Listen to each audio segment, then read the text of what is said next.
말씀을 통해서 이 시간에는 성원아 교회를 통해서라는 말씀으로 잠시 은혜를 받기로 원합니다. 우리는 흔히들 말하기를 교회 이런 교회라는 단어를 많이 사용하고 있습니다. 교회라는 뜻에 대해서 시원스럽게 이와 같이 잘 아는 성도들도 드물다라고 생각이 되어집니다. 어떤 이는 교회를 건물로 오해해서 이와 같이 교회라고 말을 하기도 하고, 그래서 그 교회 참 크다, 그 교회 참 아름답다, 그 교회 참 이와 같이 좋다, 잘 지었다 등 말을 합니다. 교회는 절대로 건물이 아닙니다. 또 어떤 이는 말하기를 장소를, 교회를 일러서 장소와 동일시하게 말을 하는 경우도 있습니다.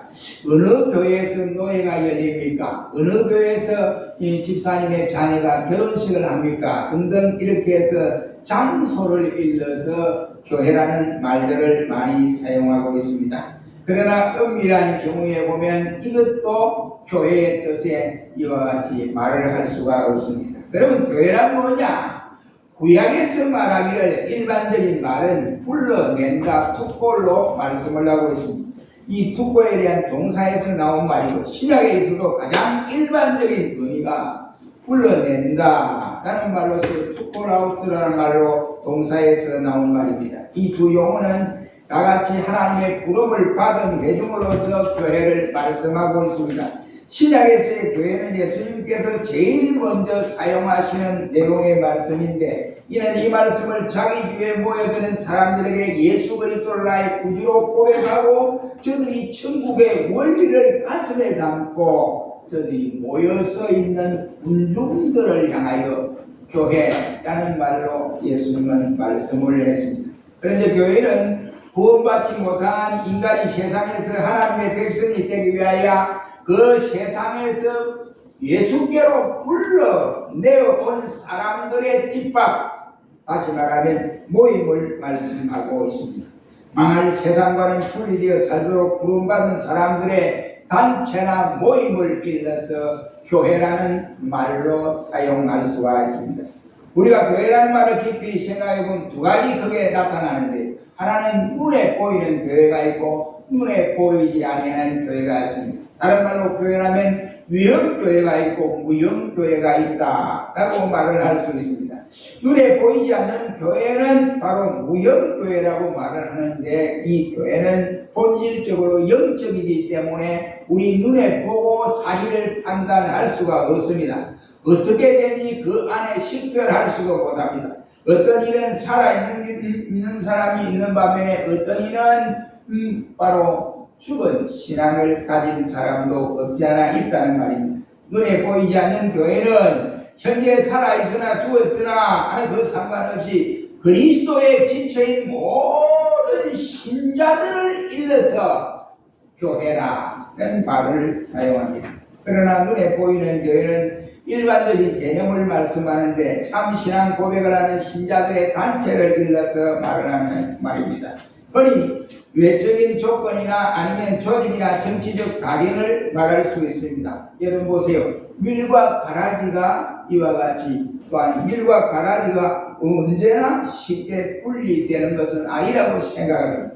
알곡과 축적이 역시도 함께 섞여 있기 때문에 예수님께서도 이와 같이 농작물을 지었는데 제자들이 말하기를 예수님 저 피를 뽑아버릴까요? 가라지를 뽑아버릴까요? 가만히 둬라. 날이 추석 때가 되면 자동적으로 분리되게 되어 있다. 왜냐하면 가라지를 뽑다가 곡식까지 다 뽑아버리는 일이 되기 때문에 그렇습니다. 요한계시록 2장과 3장에서는 아시아에 있는 7교회를 사도 요한이 하나님으로부터 계시를 받고 이 사실을 이와 같이 기록을 하고 있습니다. 에베소 교회, 스무나 교회, 부가모 교회, 그리고 두아디라 교회, 사대 교회, 빌라델비아 교회, 라우디디아 교회 등 7교회를 이와 같이 말씀하는 보내는 편지입니다. 이들 7교회가 있던 것은 소아시아 요지별로서 대로변에 연결되어 있는 이와 같은 도시에 속한 교회들입니다. 그 중심지는 에베소였고 그곳에는 사도 요한이 정조에 있었고 이들 7교회가 요한의 교구였다는 사실을 우리가 잘 알 수가 있습니다. 이 소아시아의 7교회는 당시에 실제적으로 존재했던 교회들이 그 외에도 여럿이 있습니다. 밀레도 교회가 있었고, 또 가드란데 또 뭐라고 하는 이러한 교회도 있었고, 또 아소 교회와 드로아라고 하는 교회도 있었지만, 이 아시아의 이와 같이 소아시아의 7교회를 하나님이 요한을 통해서 알게 하고 저들에게 그 현상을 편지로 써서 보내라고 했습니다. 7교회만을 수신자로 택한 것은 분명히 하나님께서 상징적인 이유가 있다라고 생각이 되어집니다. 그 중요한 요한계시록의 성격이 바로 이러한 것을 말씀하고 있습니다. 요한계시록을 보면 숫자들이 많이 나타나요. 그 7이라는 수가 인상적이라는 사실을 우리가 알 수 있습니다.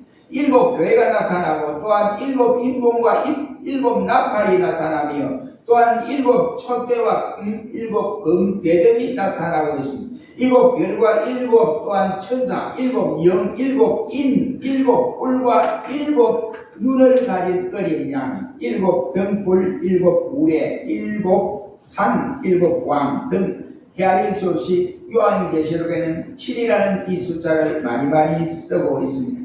그렇다고 한다면 이 7이라는 수는 성수요 완전한 수를 의미하고 있는 말입니다. 그런데 7교회는 그대로 모든 시대의 모든 교회를 대표하는 대표성을 지니고 있습니다. 요한은 이 요한계시록에서 7교회에 편지를 썼지만 사실은 이 지상에 있는 모든 교회에게 메시지를 전하는 내용이라고 할 수 있습니다. 그러므로 그들 7교회는 전 세계에 흩어져 있는 모든 교회, 모든 성도들을 대표하는 내용의 말씀으로서 모든 성도들과 교회가 친히 교훈을 받아야 할 이러한 내용이라고 할 수 있습니다. 7 교회 중에 사대교회와 라우디아 교회는 책망을 받은 교회로 알려져 있고, 에베소 교회나 부가모 교회, 두아디라 교회는 책망과 칭찬도 함께 받은 교회였고, 특히 에베소는 전통적인 교리를 가르치고 있었으나 그러나 주님은 말하기를 첫사랑을 잊어버린 교회다 라고 말을 하면서 잊어버린 첫사랑을 찾아 그렇지 않은 내가 촛대를 옮겨버리니라고 말씀을 하였습니다. 그리고는 부가모 교회는 이단자들을 용납하는 교회, 이 어리석은 교회입니다. 그러니까 부가모 교회가 엄청나게 튼튼하게 건물을 지어놔야 그 기둥이 막 우리 몇 사람들이 지금도 그 기둥이 있습니다. 기둥터가 있습니다. 그런데 이단자들을 잘 용납하는구나 라고 말을 하고 있습니다. 그러므로 저는 그리스도의 이름에 예수님을 굳게 잡지 못한 교회가 바로 부가모 교회였다는 것을 알려주고 있습니다. 두아디라 교회는 이 세대를 용납하였으나 열심히 대단한 이와 같은 교회였다라고 말을 할 수 있습니다. 그러나 감사하게도 스무나 교회나 빌라델비아 교회는 칭찬만을 받았던 교회로 알려져 있습니다. 우리는 이 시간에 이 스무나 교회를 통해서 참 교회상이 어떤 것인가, 교회가 어떠해야 하는가 하는 사실을 우리에게 깨닫게 합니다. 첫째는 오늘 8절 말씀에 보면 스무나 교회는 믿음이 부요한 교회였다라고 할 수가 있습니다. 우리가 평온한 시대에는 다 믿음으로 충천되어 모두가 바라볼 때 야 믿음 좋은 교회다 이렇게 정평이 날 수도 있습니다. 그러나 지금 스무나 이 교회는 평온한 시대가 아니라 환난을 당하는 시대에 이르렀다 말이에요. 그래서 환난과 순교에 직면한 나머지에 있는 이 스무나 교회를 향한 영생하시는 주님께서 나타나셔서 말씀하여 주는 내용입니다. 스무나 교회는 무서운 시험 중에 있었습니다. 그들은 환난을 당하고 무서움에 억눌려야 하는 상태에 있었습니다. 또 궁핍 중에 있었다 했습니다. 초대교회 신자들은 원래 가난한 사람들이 대부분이었습니다. 더더욱 그들은 박해자들에게 재산도 다 뺏겨버리고 직장에 나가다가 예수 믿는다고 하는 이것 때문에 축출을 당해서 직장에서 쫓겨나게 되어버렸습니다. 그러니까 그들의 허리띠를 졸라야 되고 굶주려야 되고 허기진 채 살아가야 했습니다. 그들의 마음은 예수로 말미암아 그러나 한없이 부요한 사랑, 믿음의 사랑이었습니다. 주님은 세상에 가난한 자를 택하여 부자를 부끄럽게 하신다고 말씀을 하고 있습니다. 그러므로 유대인의 이 회방이 또 있었습니다. 유대인의 회방이 되거든 명예훼손, 흉상모략, 비방, 모독이라는 것이 있었습니다. 그래서 저는 그런 소리를 들을 때마다 이 성만화 교회는 야, 우리 죽을 각오를 해야 한다 하고 저들의 마음속에 그렇게 다짐을 하고 했습니다. 우리가 감옥에 갈 생각을 가져라. 감옥에 갈 각오를 해야 한다라고 저들 생각을 했습니다. 다시 말하면 여기에 투옥될 각오를 해야 한다는 말은 저들이 생명을 내어놓고 이와 같이 순교할 것을 생각하는 내용이라고 할 수 있습니다. 성만화 교인들은 처한 그 상황은 두렵고 어려운 것이 대단히 많았습니다. 그들은 어려운 가운데서 어떻게 했느냐?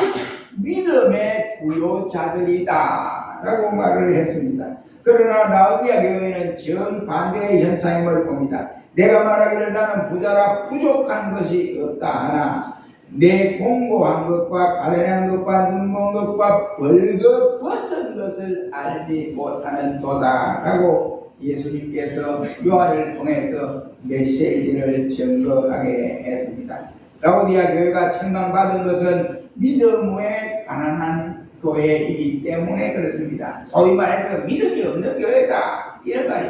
믿음이 없이는 하나님을 기쁘시게 할 수가 없어요. 믿음이 있어야만이 하나님을 기쁘게 하는 교회가 될 수 있습니다. 그러나 이 성만화 교회는 칭찬받은 것은 바로 믿음의 부자이기 때문에 칭찬을 받았다 이런 말입니다. 믿음이 부유한 아브라함은 큰 시험을 이겨냈습니다. 그 큰 시험이 뭡니까? 아들 이삭을 모리아 산에 가서 하나님이 바치라는 거예요. 하나님이 줄 때는 언제고 또 다 깨우는 아들을 갖다가 그것도 모리아 산에 가서 사람을 바치는 하나님이 어떻게 이방 종교처럼 그렇게 사람을 바치라고 합니까? 그런 말 하지 않습니다. 하나님이 필요로 하시니까 뭔가 내게 하나님이 이 이삭을 통하여 바칠 때 체험적인 역사를 일부 하신다는 그 사실을 아브라함은 알았습니다. 그것이 큰 믿음을 가진 거예요.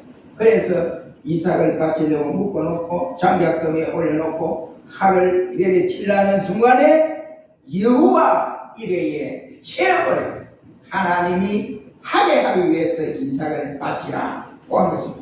그래서 하나님이 아브라함의 믿음을 보시고 의롭다함을 여겼다라고 말씀을 했습니다. 우리가 잘 아는 요셉은 큰 믿음으로 보디발의 아내의 유혹을 물리쳤습니다. 자칫 잘못하면 그가 보디발의 집에서 떵떵거리며 마음대로 살 수 있습니다. 쟁의자들. 그러나 하나님 앞에 부끄러운 짓을 해서 안 된다. 그래서 유혹을 믿음으로 물리치고 욥은 큰 믿음으로 그 엄청난 어려운 시련을 인내로서 다 겪어냈습니다. 예수님은 혈류증으로 12해나 어려움을 당한 여인이 있었습니다. 이 여인이 12년간 혈류 막 피가 막 쏟아내리는 거예요. 그래 감당할 수 없어요. 그래서 돈도 많았는데 이 여인이 세상적인 병원에 가고 뭐 의사를 만나고 좋은 사람 다 만나고 해도 치료가 안 돼요. 그러다가 마지막으로 예수님께서 자기의 동네 앞을 지나간다 소리를 듣고 그것도 맨 앞에서 한 것을 뒤로 가서 예수님 옷을 살짝 만져도 내가 낫겠다 이런 생각이 들어서 예수님 옷을 살짝 만졌는데 예수님이 싹 돌아보고 말씀 누가 내 옷에 손을 대느냐 했더니 얘는 예수님 이 엄청난 관료들이 예수님 뒤에 있다니 누가 만지니 어떻게 합니까? 그랬더니 이 여인이 양심의 가치를 가고 주여 내가 그랬습니다. 그랬더니 왜 그랬느냐? 내가 10년간 혈류증을 앓아서 세상 방법으로 안 됐는데 예수님의 옷만 살짝 만져도 나을 수 있다는 생각이 들었습니다. 그러니까 여자여 내 믿음이 너를 구원하였느니라 그 말씀을 했습니다. 그리고 귀신병 들린 엄마가 딸을 위하여 그 고치기 위해 엄마가 예수님께 왔습니다. 야 얘에게 내가 어떻게 떡을 주겠니? 가거라 이런 말씀을. 그러니까 치욕적인 말이죠. 그래서 예수님이 왜 그 치욕적인 말을 했을까? 이 여자가 내게 온 그 믿음을 시험하기 위해. 그래서 베들도 주인의 상에서 떨어지는 부서기를 먹고 살지 않습니까? 그러니까 주님 내 딸을 고쳐줘. 내 여자야 내 소원대로 되라 그 말씀을 했습니다.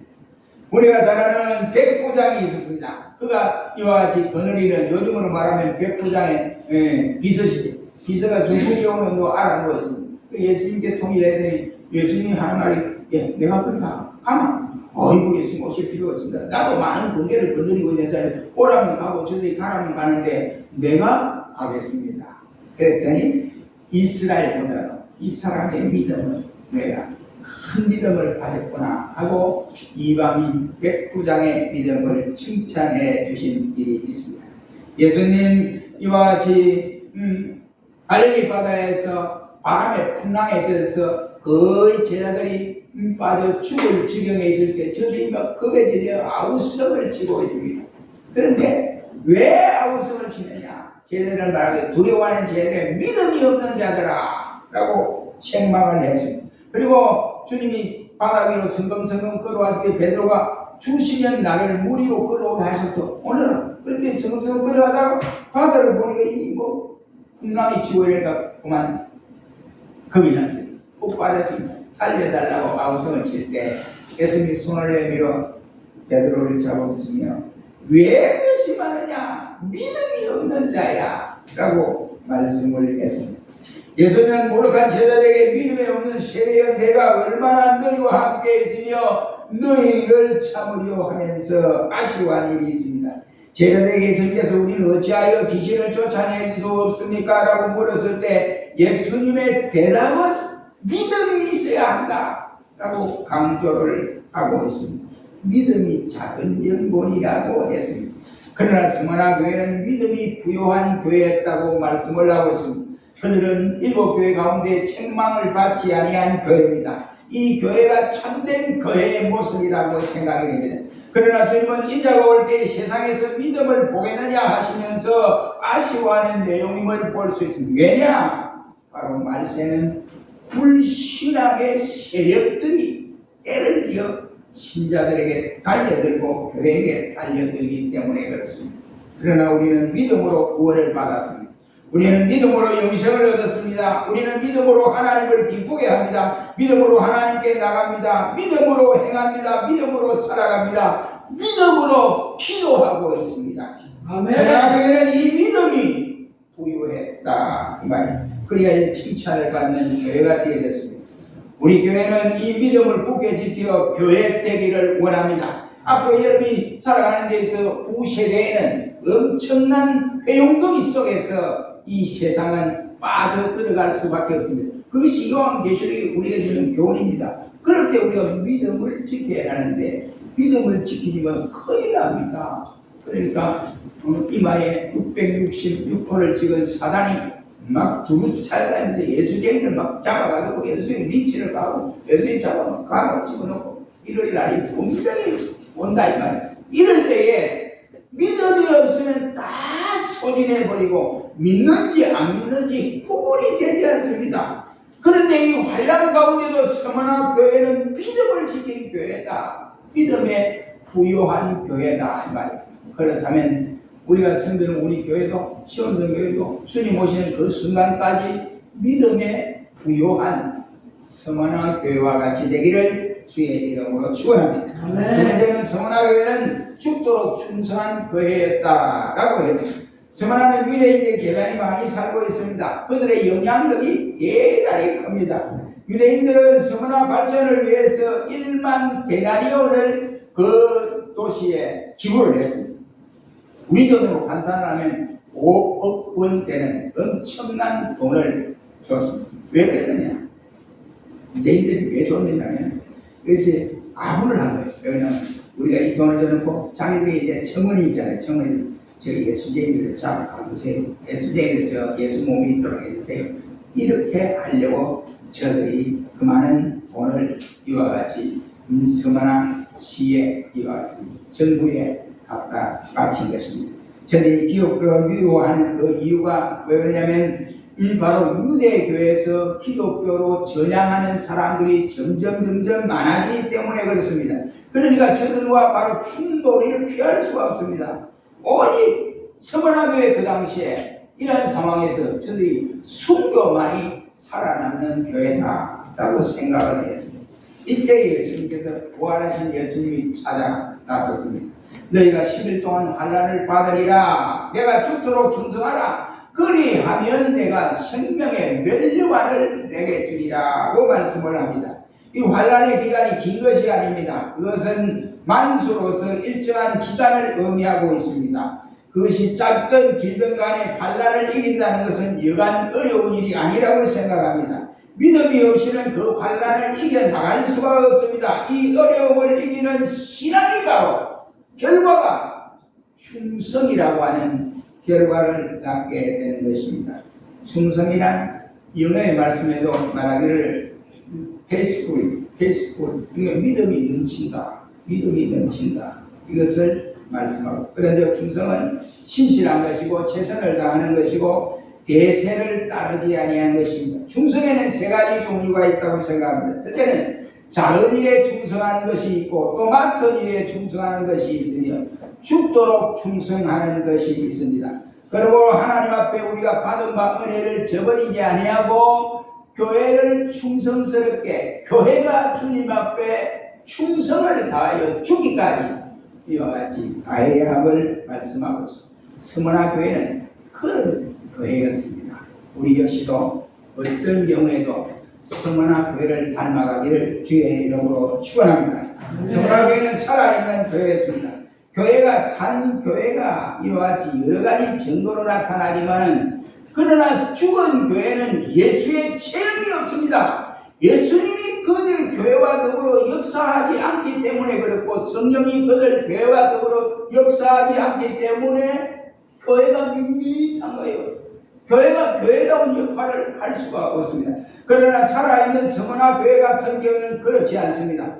그 교회는 주님이, 부활하신 주님이 그 교회에 찾아오셔서 위로하여 주셔서 믿음의 부유를 가진 교회다라고 말씀하여 주었습니다. 그들에게 생명의 멸류관까지 주겠다고 약속을 해 주었습니다. 생명이 없는 자는 죽은 신앙을 가지고 있는 것입니다. 행함이 없는 믿음은 그 자체가 죽었다고 야고보는 말씀을 하고 있습니다. 죽은 신앙은 싸울 수도 없고 환난 때에 이와 같이 그 환난을 이겨나갈 수도 없습니다. 여러분 일제시대 때 우리 선배들이 경험을 했지 않습니까? 얼마나 노예가, 평안도 노예가 그 당시에 한 목사님이 돌아가셨습니다. 노예장에서 우리가 일본에게 신사참배를, 이거는 국가의 의뢰, 국민으로서 의뢰다라고 그랬어요. 그러나 우리 보수니 그 당시에 정신이 똑바른 목사님들은 감옥에 가도 이게 아니다. 왜? 예수님께서 우리에게 분명한 십계명을 주시는데 1계명, 2계명, 3계명에서 분명히 우상숭배를 금지했다. 일본 신사에 절하라는 것이 어떻게 국민의 의뢰냐? 절대로 신자로 할 수 없다. 이래가지고 저거들이 다 감옥에 가서 린치고 이와 같이 고생을 하고, 어떤 분들은 손가락도 잘리고 어떤 분들은 입을 갖다 뺐죠. 때리고, 또 어떤 분들은 거꾸로 달아서 이와 같이 고춧가루 물을 가지고 코에 집어넣고 온갖 짓을 다 했습니다. 그래도 불구하고 저들은 끄떡도 하지 아니했습니다. 환난 때에 견딜 수 있는 교회, 환난 때에 승리할 수 있는 교회에게 생명의 멸류관을 예수님은 주신다. 그래서 서머나 교회를 칭찬했다. 예수님은 부활의 주님이십니다. 그는 길이요 진리요 생명이라고 말씀을 하고 있습니다. 교회는 생명의 주께서 직접 세우셨습니다. 그가 설계하셨고 자기 피로 교회를 세워주셨습니다. 교회는 주님이 없이는 절대로 존재할 수가 없습니다. 그의 뜻이 없이 세워질 수도 없다는 말입니다. 때마다 교회를 위협하는 수많은 이단들이 많이 일어났습니다. 그들의 흔적도 없이 지금은 사라져버리고 말았습니다. 그 인간들이 세운 이와 같이 이단 교회이기 때문에 그렇습니다. 주님은 그들 교회와 아무런 상관이 없습니다. 주님은 말씀하시기를 내가 너희를 도무지 알지 못한다. 너희는 불법을 행하는 자들아 라고 내게서 떠나가라 고 말씀을 해 주었습니다. 여러분 성경을 다 같이 말한다고 했어요. 그 사람이 이단 아니다 판단하면 안 돼요. 큰일 납니다. 이게 이제 뭐냐면 영의 시각이 판단이 되는데 영을 분별할 수 있어야 되는데, 어떤 목사님이 마산에 큰 거예요. 어떤 목사님이 자기 후배들을 데리고 유광수 다락방에 공부를 하러 간다. 이 소식을 내가 서울에서 들었어요. 그랬습니다. 목사님 전화해서. 목사님, 그분이 내가 마사님 때 얼마나 내가 이 성목사님 쪽으로 고래신학을 받아오고 해서 얼마나 비판했는데. 그래, 목사님, 그 지금 유광수 어떤 것인지 압니까? 유광수 다른 보다 잘 가르치는데, 그 이단자요. 이랬더니, 그 목사님은, 이단? 난 모르겠네. 그러니까 목사님 정신 차려야 왜 목사님 죽으려면 혼자가 죽지? 왜 후배들을 데리고 딱 가지고 거짓하냐? 그게 뭘 빼냐? 딱 그래. 그래? 그래가지고 이제 결국은 자기도 안 가셨다고 그런 말을 샤워에 들은 적이 있습니다.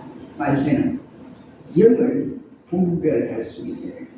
이단자들이 절대 그냥 오지 않습니다. 성경을 띄고 여러분에게 찾아옵니다. 성경을 두고 와서 이 성경을 봐라 하면서 우리가 보는 성경과 똑같아요. 그러니까 믿음이 없는 사람은 그 말을 듣고만 넘어가 버리고 마는 것입니다. 성경을 말한다고 해서 다 진리는 아니라는 말이 되겠습니다. 마귀도 성경을 인용하는 경우도 있습니다. 그 예로 마귀가 예수님의 이와 같이 공생을 시작하는 날 예수님이 광야에서 40일 금식기도하고 시작하는데 마귀가 나타나서 3번이나 예수님을 유혹을 했습니다. 그들은 성경을 말하나 교회의 원수라고 할 수 있습니다. 그들은 성경을 빙자하여 불법을 행하는 자들입니다. 주여 주여 한다고 해서 다 천국에 들어갈 것이 아니라고 예수님은 선언을 하고 있습니다. 그러므로 참 교회가 어떤 교회냐? 성경에 입각한 신앙 고백을 하는 교회. 그게 바로 왜 우리가 사도신경을 고백합니까? 예배 시간마다 사도들이 하는 고백이 내 고백이다. 이런 의미가 담겨져 있습니다. 베드로는 올바른 신앙을 고백하여 주님 앞에 칭찬을 받았습니다. 바요나 시몬아, 내가 복이 있도다. 내가 내게 하려 하는 게 네가 아니고 하나님이시니라. 너는 반석 위에 교회를 세운다. 라고 말씀을 하고 있습니다. 반석이 바로 예수님을 뜻하는 내용입니다. 신앙 고백은 예수로 고백해야 돼요. 예수님이 빠지면 그 빠른 신앙 고백이 아니라 말이 교회일 수가 없습니다. 거짓 교회요, 가짜요, 이단입니다. 사람들은 이 신앙 고백을 마음속에 깊이 새길 때 입으로 주님을 시인하고 고백하며 살아가게 됩니다. 베드로가 사도가 된 뒤에도 자기의 신앙 고백을 철저히 사람들에게 가르치고 전파를 했습니다. 그러나 지상교회는 주님이 오신 날까지 시험과 고난을 벗어날 수가 없습니다. 왜냐? 교회의 안팎으로 원수들이 가득 득실거리고 있기 때문에 그렇습니다. 교회의 입구는 하나이지만 구원하는 그 길은 하나밖에 없습니다. 지옥의 문은 여기저기도 있고 한국에도 자칭 예수라고 하는 사람이 24명이나 됩니다. 저대한말 이단자들은 성경을 그래서 믿음으로 하나님께 접붙이러 가야 됩니다. 성도를 접붙여야 된다. 이 말을 하냐고. 예수님도 가고 말아. 이 사람은 불리하게 됩니다. 여러분, 초대교회도 이단 교회가 있었습니다. 초대교회의 후메니오가 이단에게 뺏겨갔습니다. 그리고 빌레도도 바로 이단에게 넘어가 버렸습니다. 사도 바울이 전도 여행을 할 때에 저들이 이단자들이 전도 여행을 하지 못하도록 이런 방해 저런 방해를 일으켜 분쟁을 일으켰습니다. 이단자들은 요한계시록에는 7교회를 더럽히고 있었습니다. 그리고 오늘의 교회 속에서 독초를 뿌리는 것이 바로 이단들입니다. 거짓 선지자를 상가하나 양의 옷을 입고 나오나 속에는 노략질하는 이인들이라고 주님은 말씀을 하고 있습니다. 교회를 괴롭히는 원수들에는 또한 뭐가 있느냐? 세속주의가 있습니다. 그러니까 교회 숫자가 적은 교회는 막 거기에 휩쓸려가고요. 그러니까 대세 편으로 움직이니까 큰 교회도 그리 가냐? 우리도 그리 가야지.